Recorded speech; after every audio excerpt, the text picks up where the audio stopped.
One thing I noticed about myself when helping my son learn things is I was so excited to teach him, and I was so excited for him to get it, and I was so wound up in him succeeding that I tend to not slow down enough to let him know he was doing well along the way. It seemed like all of the things I would say would end with, "You're doing good, but just do this. Oh, you're doing good, but no, don't do it that way." And I think although he might have been getting better at what I was teaching him, he never really felt like he was doing good because I was kind of wearing him out. And I saw that I needed to back up a little bit and love him even while I'm teaching him, even how I'm correcting him. Kenny's going to talk to us next about exasperation versus encouragement. What's up, guys? Welcome back to M46. Man, I need each of you to know something about me as we get started today. Anytime I'm standing before a group of men and teaching a lesson, I may be looking right at you while I'm speaking, but every single word I say is primarily meant for myself. And that could not be more true of this session we have today. To be very direct with each of you, one of my own personal fears is for anyone to come along and hear these M46 sessions and think that because I'm standing in front of people, that I think I have it all figured out as a parent.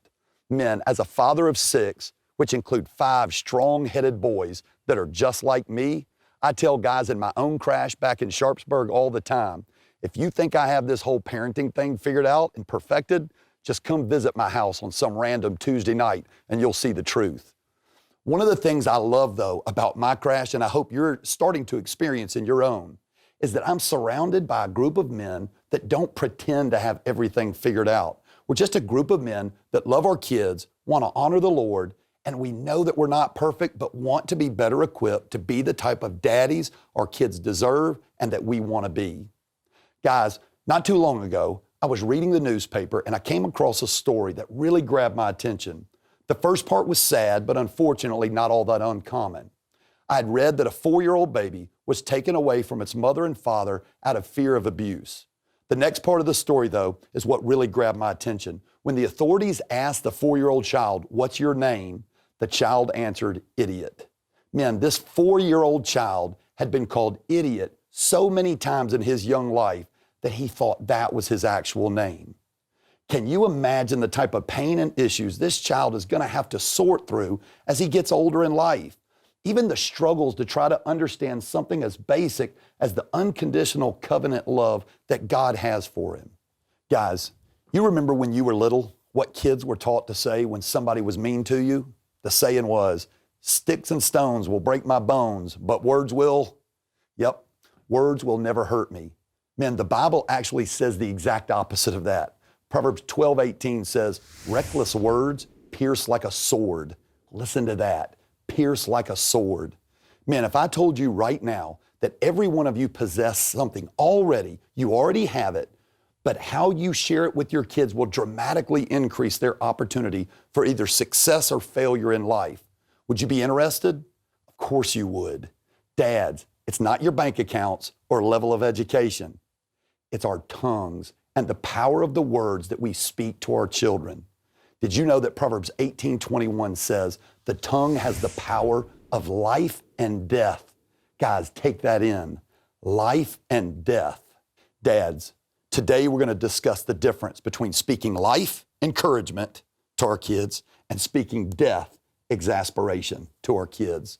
Throughout this lesson, I want you to be asking yourself this question. In the way you normally speak to your children, are you speaking life into them, that encouragement, or are you sucking the life out of them with that exasperation? All right, guys, let's start today by looking at a verse that every one of us needs to know, and probably every one of us needs to go ahead and memorize. It's actually a verse that God speaks directly to each one of us as fathers. Colossians 3:21 says, "Fathers, do not exasperate your children so that they will not lose heart." The word exasperate simply means to provoke or to ignite. Guys, if we are not careful, it is so easy for us to exasperate our kids. I don't know what your job environment is like, but for the last 20 plus years, I've been a high school football coach. You know what a football practice is like. Yelling, barking orders, fast-paced decisions, constant feedback on how things ought to be done and doing things better. I'm gonna be honest with you. If I'm not careful, I can take that exact same demeanor home with me at night, yelling, barking orders, fast-paced decisions, constant feedback on how to do things better. My family has seen it so much out of me, they actually have a name for it. They call it Dad's in coach mode. My kids have shared with me that I am not a well-loved man when I'm in coach mode at home, and they certainly do not feel loved by me. Men, we have to be careful because exasperating our kids is so easy for us to do. Obviously, outright verbal and physical abuse, like the story I shared before, will exasperate kids. But there are some ways we can exasperate, suck the life out of our kids almost without even thinking about it. One way is unrealistic expectations. We cannot let our kids think that our love is performance-based. Man, I see this way too much as a football coach. A father's approval or love is based on how well they played in that game. 2, constantly comparing our children to other kids. This can be devastating for them. A third way is kids always getting instructed, but never getting compliment and praised. That one's mine, guys. That's the coach mode one. Number 4 is kids being made to feel like they're an intrusion on our time. Another one would be failing to let kids grow at a natural pace, pushing them to grow up too fast. And then another one would just be simply overprotecting our kids. Guys, I'm sure there's many other ways, but there's just 6 right there. Guys, what does Colossians 3:21 though say is the result of all of this? Fathers, do not exasperate your children so that they will not lose heart. The child loses heart, dads. In fact, when you study this verse more in depth, you see that losing heart is actually referring to the child simply giving up on even trying to please their parent anymore. Put yourself in your child's position. What if you felt you were always being compared to others? What if you felt like you could not measure up no matter what you did? What if you felt like you could truly never please? Eventually, what would you do? You would lose heart and quit trying. But dads, it's important to remember that Proverbs said that the tongue not only has the power of death, but it also has the power of life. Just like we had a list of ways that we would discourage or exasperate our children, there are also many ways to encourage and speak life into them. Here's some ways to intentionally speak life into your children. One way is to simply be authentic. Admit your mistakes to your kids. By the way, they already know what they are. Let them know that you're not perfect and you don't expect them to be. Another way is don't just look for their faults, but look for ways to praise them. Look for ways to have joy inside of them. A third way is simply to have realistic expectations and be quick to give grace. Another way is just simply to not play favorites. Love them for who they are and train them up in the way they should go. And another way is to speak true identity to your child, even in the middle of their struggle and their failure. And it's that last one right there is the one that we want to take a closer look at today. Speaking true identity to your child, even in the middle of their struggle and their failure. In order for us to really understand how to do that, let's take a look at one of my favorite Bible stories in all of Scripture. It's the story of Gideon. Gideon and the Israelites were being oppressed by a group of people called the Midianites. When the Midianites desired to, they would invade the land where Gideon lived and literally take whatever they wanted and killed any Israelites that got in their way. At this time, the response of the Israelites was simply to hide, and Gideon was certainly no different. In fact, we meet Gideon in Scriptures threshing wheat, not outside in the open on top of a hill where it's normally done, but rather Gideon is threshing wheat inside in a wine press, literally hiding from the Midianites when God sends an angel to him. Okay, I'm going to start reading in Judges 6:11. Gideon was threshing wheat in a wine press to keep it from the Midianites. When the angel of the Lord appeared to Gideon, he said, "The Lord is with you, mighty warrior." "Pardon me, my Lord," Gideon replied, "but if the Lord is with us, why has all this happened to us? Where are all his wonders that our ancestors told us about when they said, 'Did not the Lord bring us up out of Egypt?' But now the Lord has abandoned us and given us into the hand of the Midianites." The Lord turned to him and said, "Go in the strength you have and save Israel out of Midian's hands. Am I not sending you?" "Pardon me, my Lord," Gideon replied, But how can I save Israel?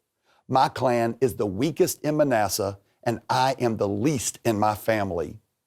The Lord answered, I will be with you.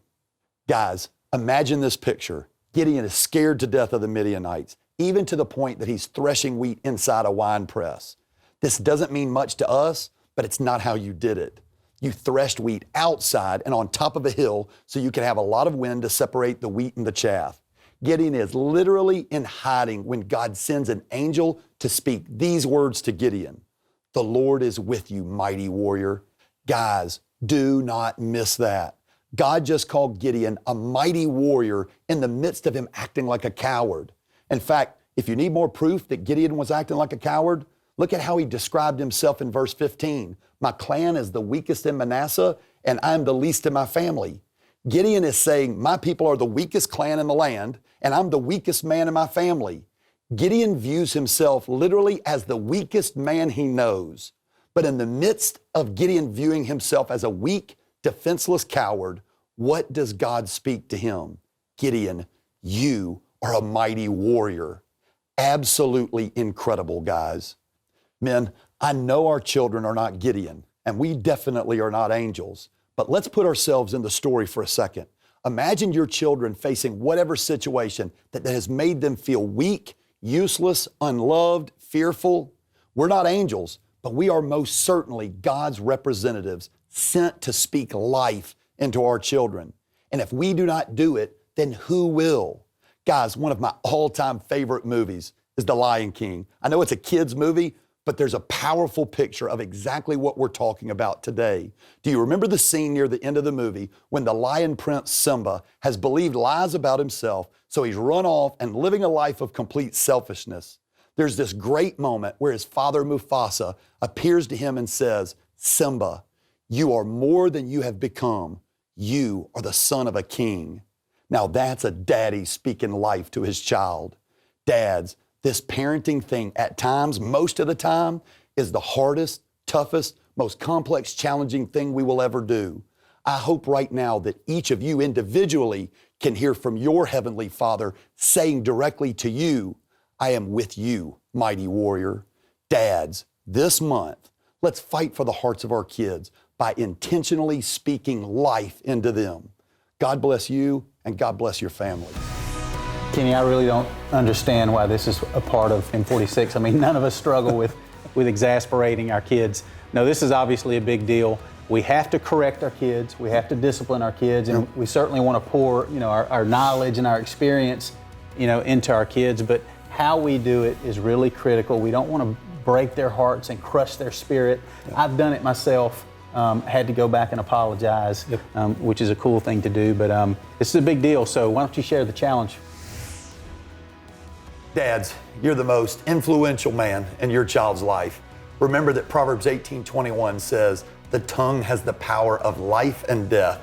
This month, be intentional about speaking life into your children. Here's some ideas. One way, take your child to dinner and tell them the unique and positive qualities you see in them. Another way is before bedtime or before they leave for school, physically put your hands on your children and pray for them. A third way is simply just find a time when they mess up this month, and instead of hammering them, speak true identity to them. The bottom line is this: speak life this month. God bless you guys. God bless your families. See you next time.